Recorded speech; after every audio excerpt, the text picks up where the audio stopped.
CAL FIRE has blown through almost all its money for the fiscal year as it fights California's wildfires. So the big question, what happens next? CBS 13's Mark Thompson is live for us tonight at CAL FIRE headquarters with the answers. Mark?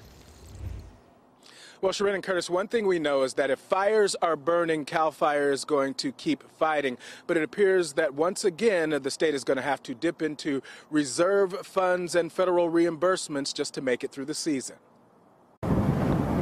More than 1,200,000 acres. That's what's already burned in California so far this year, and we're not even close to the end of wildfire season.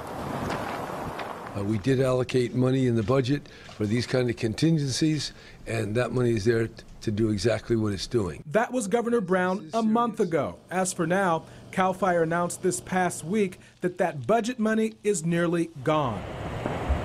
According to CAL FIRE, the state has already spent $432 million of its $443 million budget, leaving only $11 million left for a season that could drag on for several more months. And fire officials anticipate needing an additional $234 million for the necessary resources to make it through. So yes, this is serious.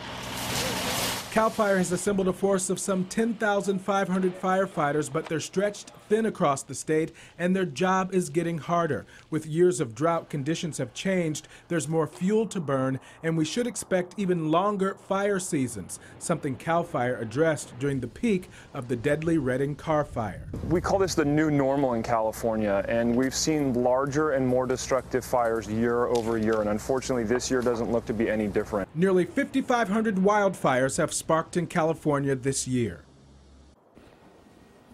And the state has had to dip into those reserve funds 8 times over the past 10 years as those wildfire costs have tripled during that time. As an example, just in July alone, CAL FIRE spent $125 million. That's just for 1 month, and that's more than they spent the entire fire season back in 2010. Guys, back to you. Yeah, it's been so busy, and unfortunately we know the fire season has just started. Mark, thanks.